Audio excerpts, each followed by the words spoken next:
Hello, everybody, and welcome! Eric and I have finished up another blind run, and today Eric is here to give their thoughts on the Circle Undone campaign. As you always know, this is how we do a little retrospective at the end for how Eric felt the campaign was, and if they enjoyed it, or if they didn't enjoy it. I actually know the answer to this one, because this is the first time that Eric was actually vocal throughout the whole campaign about their thoughts. And the other ones, I was like, so what do you think at the end? But this one I actually know. But Eric, I will pass on the question to you. What did you think of the Circle Undone? It was terrible. Oh, there goes Eric. Bye, Eric! I had to get the video to 8 minutes, so I'll just fill some space. Yeah, I really disliked it. I thought it had a lot of really clever mechanics and a lot of really, really good campaign design.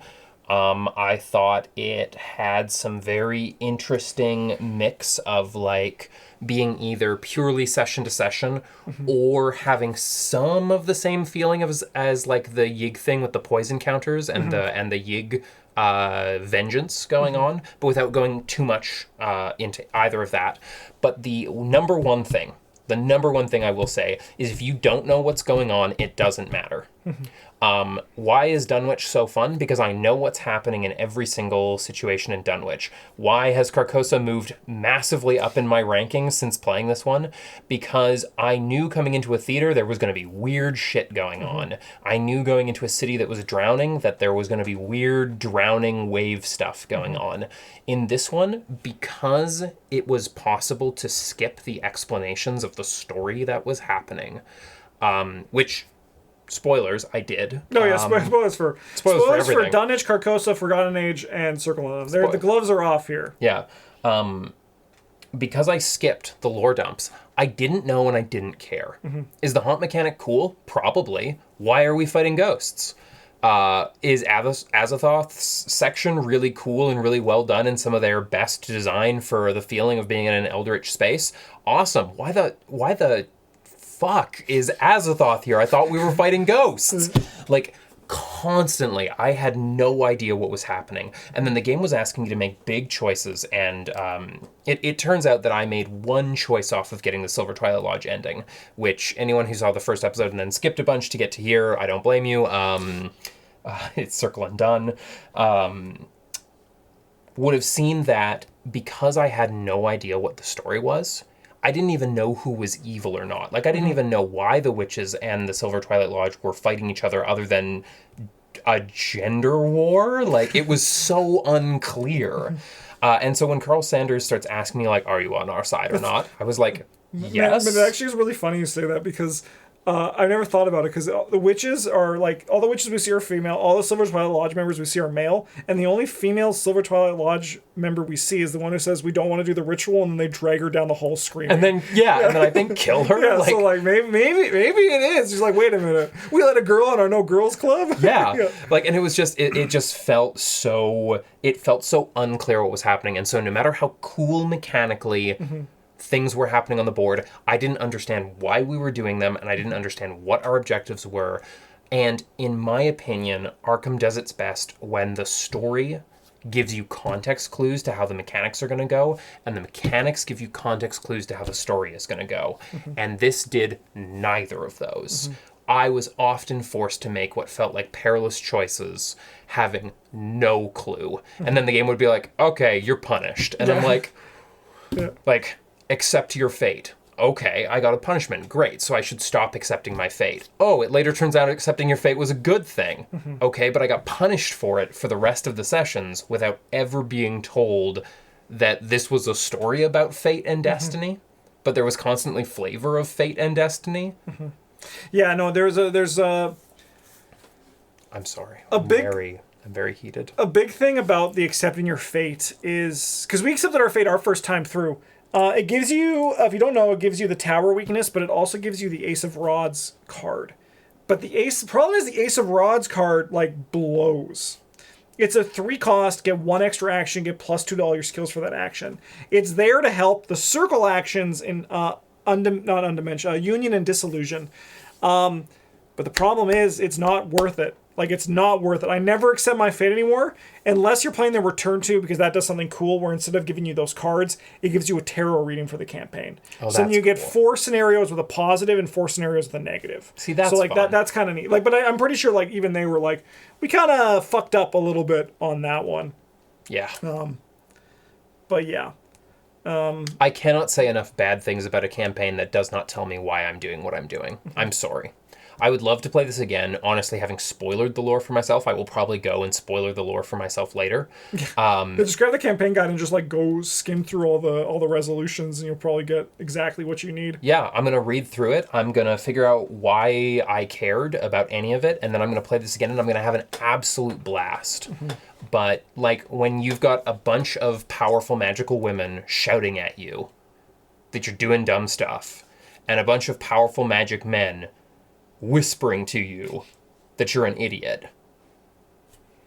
And it is true, because I think that even if you did get the ending, so like the big thing is that, as I told Eric, and if you don't know for the Circle Undone, I imagine a lot of you do, there's a huge lore dump after scenario 5, where you Which learn. Is also a long. It is a way to long time. wait. Yeah, it's a long time. But you basically get like a little bit of everything. You get like that's when you actually first learn. I mean, like if you know the lore, when you see the Piper, you're like, that's Azathoth. Its name is Piper of Azathoth. You can be like, okay, Azathoth's involved, but like you know that because the card says, not because like the story says, right? It's just like Azathoth's just here. And do you remember like that the Spectral Watcher, the ghost enemy that we had to like fight and trap? Like, to be honest, I don't even know what that fucking is. You still don't know. Oh, great. No. Someone's probably told me, but it's been like this. Well, because and it shows up at the end to attack you again. Yeah, the in Wraith, Azathoth's realm, and I'm like, how? Yeah. Who are you? Like, to be honest, losing the campaign gave me, I think, my best theory, which is that there's always someone who finds Azathoth's name and worships that person, and the end of the world happens. I assume that Wraith was a woman who worshipped Azathoth. I assume. Well, that Wraith is actually an ancient one. It says the subtype ancient one, so it's like, maybe, I don't know. Someone's told me it's something to do with Azathoth, obviously, but yeah, I don't know enough to like give you an actual answer without like saying something completely wrong. It's Cotton Eye Joe. And I bet to God. Again, we're back here. Yeah, and like so that lore dump happens, but the thing is, you have to be siding with the Silver Twilight Lodge, and you need to go in 100%. You need to be like, I'm with you until the end of time, brother. Carl Sanford, you can hold my hand and we can watch the sunset. Like, we're doing this. And then that can lead you to actually winning an Undimensioned and Unseen, which is really cool, but I do admit I would love to see your reaction, because you probably would have been like, what? Yeah. Like, yeah. Because, I mean, like, yeah, there was this time we were setting up Undimensioned and Unseen, and there was this big, long spiel about how this is the point of no return. You made your choice. And then Eric was just like, did I? Like, I don't remember, what I did, why I'm here, why am I in this boat, what's happening. And, like, you might be, like, thinking, maybe Eric missed something. But Eric is incredibly attentive when it comes to lore, much better than I am. So, like, this is something that, like, or not like lore in terms of, like, the grand scheme, but it is true. But, like, in terms of, like, reading comprehension, Eric is a lot better at me than that, and just, like, in a vacuum. So, yes, I can see... yes. Well, and I will say, the one choice I made wrong, apparently, to side with the Silver Twilight Lodge, was I didn't tell them about the witches. Yes, you lied about the witches, I think, or something like that. And it never felt important. It wasn't. That's the thing. It wasn't. It never, like, the story did not suggest it was important. Carl Sanford clearly knew I was lying and wasn't even bothered by it himself. Yeah. And, like, I lied about the witches because Carl Sanford was giving off some seriously evil vibes, and I was like, okay, but I've already joined the Silver Twilight Lodge. This isn't going to kick me out. You know, This will be fine. And apparently that was enough that I just don't get to know. A thing that I also find a little bit disappointing, and you can agree or disagree, I'm curious for your thoughts, but in Forgotten Age, the campaign we just played, I think they did the warring factions better Like, because it was just like two sides fighting, and you have to like choose which side you're on. Very similar to what happened in Circle Undone. I just think Forgotten Age just did it better. Apart from the fact that like Alejandro was racist, so you never side with him.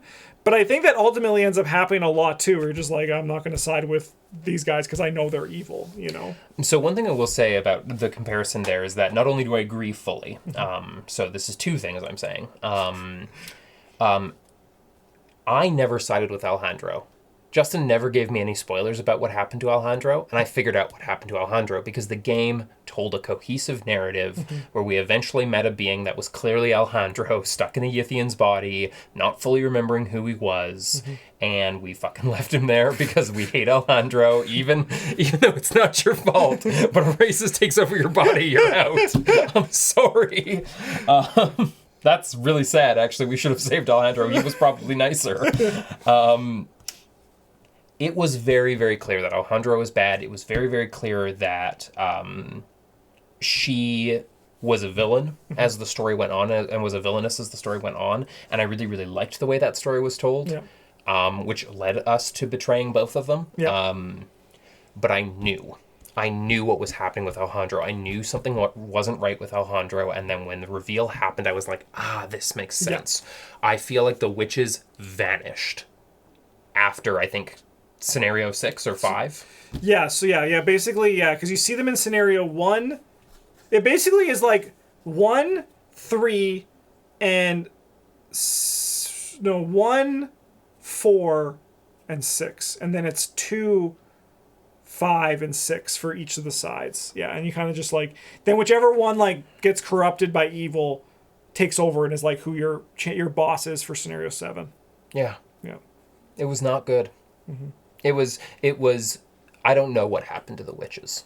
I mean, I know what happened to the witches. I know what happened to everyone. Yeah. And that's because nobody told me what was going on. Yeah, like if you maybe gave me some guidance. I mean, it is true though, because it's kind of like once the ritual in scenario 6 is done in Union and Disillusion, once you basically help one side complete their ritual. The other one's just like, all right, bye. Yeah, you're out. I'm going to go. I'm going to see you later. Yeah. Yeah, no, I do think the factions was done much better. I felt actual tension about choosing to go with. I always want to call her Ithaqua, but that's Ishtaka. Ishtaka. Yeah. No, Ithaqua, isn't that the ancient one? Yeah. Yeah, maybe it is. Maybe it is. I felt real tension going with Ishtaka, and I felt like I was given an off ramp at a reasonable time as well. Yeah. This campaign, you need to know what you're doing to have an off-ramp. You need to know that you're driving to be able to drive. Yeah. I woke up sitting in this strange device, my hands on the wheel, and I don't know how to drive. Yeah. No, because I'm curious. You let me know when you're good to move on to talk about individual scenarios, as we always do. Always. Because I think that I think there's a lot of, to me, weak scenarios in this campaign, but I think there's also some cool scenarios. And actually something that I haven't played in a long time, but I played with you, was the intro scenario. Do you think that was a cool way to start? So you know how we played like the people that went missing, the missing persons? Yeah. Did you like that as like a way to start a campaign? That was the sickest start to any Arkham horror that has happened so far. That was incredible, and I really liked that. That was really cool. That was really cool. Yeah, no, and it's a cool way to go. You get bits and pieces of them, but I like that their story is kind of like just like I don't miss them throughout the campaign, because they don't actually matter. Yeah. And you can actually save them, or they turn into a ghost and attack you, depending on how your prelude goes, which is kind of neat. And then we go into the woods, the first scenario, witching hour. And we're separated at the beginning, and we have to like go in and converge on the witch's ritual. What did you think of that one? Like, we could talk about the story of it, but also like I'm curious, like mechanically as well. Yeah. So good. They managed to find a way to balance it, and this might have just been you being a better player, but it never felt like I was stuck waiting for you to do something, because you were able to, because the challenges that we faced on both sides, we were able to navigate as we went. And that might have been luck of the draw, that might have been any other number of other things, but I never felt trapped by us being separated, and it felt really cleverly put together. Yeah. I like it because it kind of tells you, hey, you kind of need to like be able to be on your own in this campaign, and I think that's true. Yeah. You do need to kind of be on your own more than you need to be together for Circle Undone. which I think is really, it's a good way to kind of tell you that. The I scenario, didn't listen. I didn't either. I think our decks both scaled poorly. I think we did best in like the first little few scenarios, and then we got worse. Next scenario, which is at death's doorstep. So we go into the Twilight Lodge. There's the party happening with all the people. We're investigating it, and then the ghosts come in, and we get our first glimpse of like that kind of stuff. So good. So good. So unfortunately, bringing it back to the story just a little bit here, I don't know why I was running around with a baseball bat braining witches in the woods. Yeah. But it felt like I wasn't supposed to know at that point. It was going to be revealed. Silver Twilight Lodge. I felt like I didn't know what was going on, but it was going to be revealed, and it was such a good tie-in to that first scenario. I actually felt that one was really strong. It felt like a good way to do the Carcosa party scene again without doing the Carcosa party scene again. Yeah. I really liked that one. And then we take a little detour and we do the secret name where we go into the witch house where there's the rats and we have to find Kezia Mason. That one, unfortunately, we didn't do too well in. No. But so we have like a smaller piece of that one. But this one, it reminds me of kind of like the Miskatonic Museum in Dunwich where we have like a little detour where it's like it's connected kind of, the witches are there, but it's like it's a monster of the week scenario. What did you think of that one? Of what we did experience of it? I thought it was really great. So I've always been freaked out by the rats in the witch house. That's been a common theme throughout all the Arkham board games. Is there's always a witch house card which has rats in it, and those rats will mess you up. I really liked it. It did feel disconnected, so I wasn't really sure why we were there, and I wasn't really sure what the importance of it was. I think it could have been a lot stronger to have that either in a different scenario, like a different campaign entirely, or tie it in better. But really good. Yeah. Really feels like the rats are overwhelming you. Very real. I often say that is one of my favorite design choices they ever made in this game, is just having the swarm of rats and Brown Jenkins be like the only enemies in that scenario, but they get actually like freaking terrifying as it goes. Yeah. They just overwhelm you, and I loved that.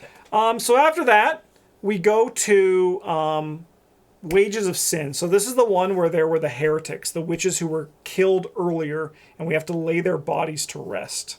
It's kind of like weird because I have to like, did you remember this one? Because it's like, once again, like they kind of just all blur together in a way, right? But yeah, that one, what did you think of that one? Because notably, that's actually one of my least favorite scenarios in the game. That was the one where we first faced the haunted mechanic, right? Or it was the first one, it was the one with Hangman's Hill and everything, and we just let Hangman's Hill go. Yeah. That one's bad. That one felt bad mechanically, and it felt bad again story-wise. Like the rails went off, the train went off the rails with the car that was on the trails that got hit by the train went off the rails at the Kezia part, and then in that one I was just like, what? Yeah. Why would I help these lady ghosts? A, B, why are they attacking town? I thought they were kind of against whatever's happening here. Yeah. So is something going to be revealed? No, it wasn't.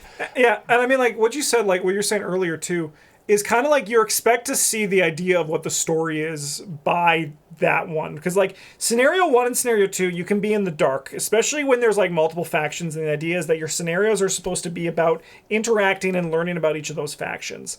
But then after that, you expect to start getting some guidance of everything, right? Because you think of, like, Dunwich. You get the hook right away. Shit's happening in Dunwich again, go back. And like every scenario is getting you to there. Carcosa, the play's crazy. You get there by the end of the second scenario. Forgotten Age, once you go to, you get back from the jungle and you do Arkham in Scenario 3, you realize, oh, there's a lot of shit going down. There's a conspiracy here. We got to get back in the jungle. Scenario 4, you're still just walking around with witches in the woods and there's ghosts still. Like there's nothing that's like linked you to it. And and I think that the ghost mechanics were very interestingly done, but I think the ghost mechanics, to bring this to D&D now, I think there was a real problem with the ghost mechanics and the haunted mechanic, which is that if you are not built to fight ghosts in D&D, in 3.x specifically, I don't know what 5th is like for ghosts. I actually haven't ever fought a ghost in 5th edition. Ghosts in 3.x, if you don't have ghost touch weapons or certain weapons that can hit them, you can just get bodied by ghosts. And it felt like the haunt mechanic, and it felt like the ghosts that we were fighting and the way that they could respawn, the way that they could reform, the way that they had weird interactions with weapons. It was just like, okay, scenario 4, halfway through the campaign, have I built my deck properly for this unexpected challenge? And I felt we didn't. We got bodied by it, and it was a very disappointing structure too, because it also felt like this weird mix of the 3 scenarios we had done before, but just all shoved together into a single one. Yep. It was like, on the one hand, I was back split in the woods with you, except I wasn't. I was kind of outside and also kind of inside this house, which was kind of like Kezia's and kind of like the Silver Twilight Lodge. But then it was also like haunted and ghosts, and the Watcher was there too. Yeah, the Watcher just showed up. Yeah. Yeah, it felt like a lot going on. Yeah. I think that scenario would be better if the Watcher never showed up. Because, like, I understand the idea is, like, he's back, baby. Do you remember him? But, scenario 5, we go into the Silver Twilight Lodge. Yes. And we try to, like, get the keys to open up the puzzle box. Yeah, why? I don't understand that. Am I not part of the lodge? Am I part of the lodge? Am I not part of the lodge? Why am I fighting the lodge? Yeah. Was there a schism in the lodge? Was that what that one lady who was dragged away to be killed represented? Like, why am I being tested by the lodge now? I was told that they trusted me, and now they don't trust me? Or do they not trust me? Why didn't they just give me the puzzle box? What? What? Yeah, and then you open the puzzle box, and Carl Sanford was like, "You're cool. You opened up the puzzle box. We're so proud of you." I'm like, why did you make it so hard, man? Yeah. Yeah, I don't have anything to say about that one. That one is literally gone from my brain. I normally have a good memory for these things, but that one's just gone. Yeah. That one and the one where we went to the party are mixed together, and I don't remember anything about the puzzle box. All right, so then next scenario after that, Union and Disillusion, where we're on the island lighting the braziers, and the whole idea is capturing the Abyssal Spectral Watcher when he shows up.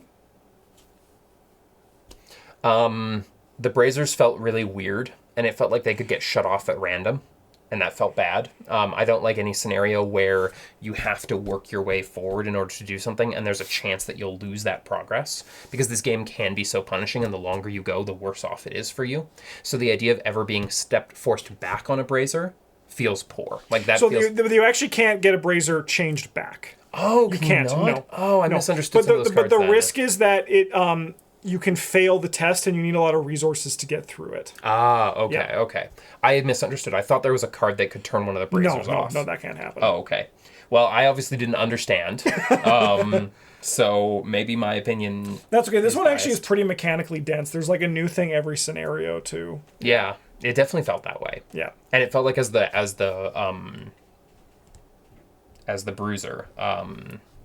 I didn't know what was happening. I was just punching stuff. Yeah, yeah. And I was occasionally being asked to do stuff to help with the braziers, and I could, and then I would go back to punching stuff. Yep, yep.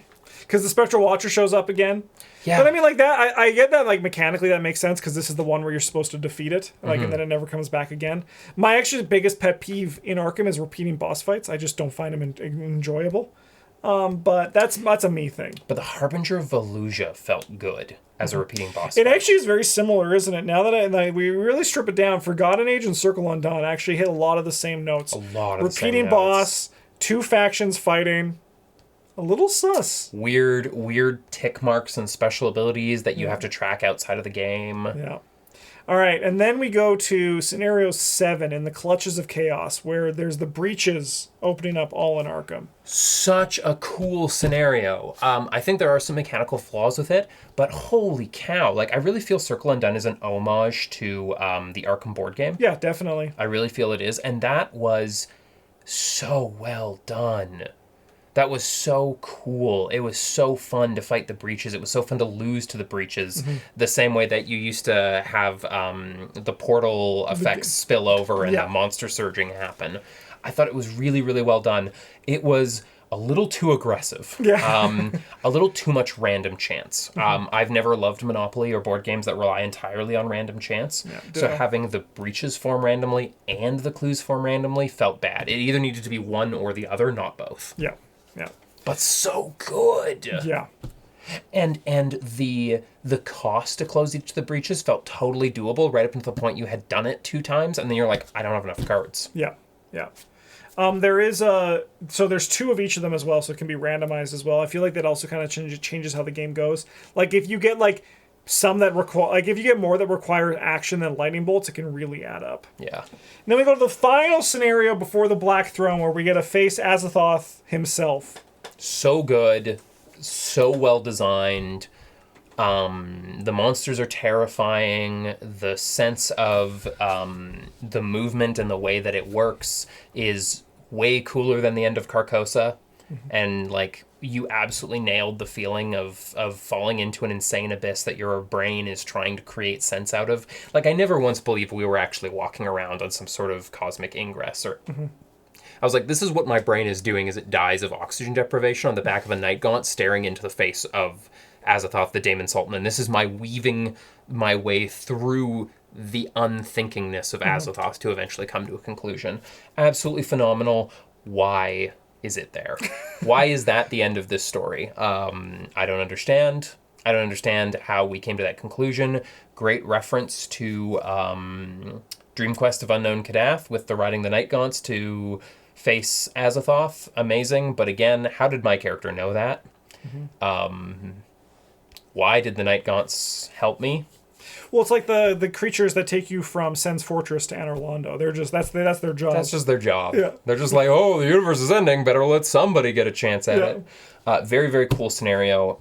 I feel if the rest of the campaign had made more sense and had been more of a warning of what you were building up to, it would have been really, really good. I will also give one criticism, which is that I actually think the monsters in the final scenario are totally awesome. I really like them. I like the writhing dancers or whatever they are. Mindless dancers. The mindless dancers. However, they are so different than every other creature in the campaign that why would you have built to fight things that were huge and needed that much big damage or that much evasion? The only creature you fight like that prior is the Watcher, and the Watcher is very different mechanically. Yeah, no. It is one of the things that we as I was telling you, the mindless dancers are kind of what we say is like, that's like you have to like be prepared for them because they're big and they're scary. So comparing this unfavorably to Dunwich, what I will say is that Dunwich so far has been the only one that's done a really good job of being like, every monster you fight is building for you to be ready to fight the Dunwich monsters and to know what's happening and to know what kind of monster you're going to face, what kind of stat line they have. Carcosa was a little all over the place.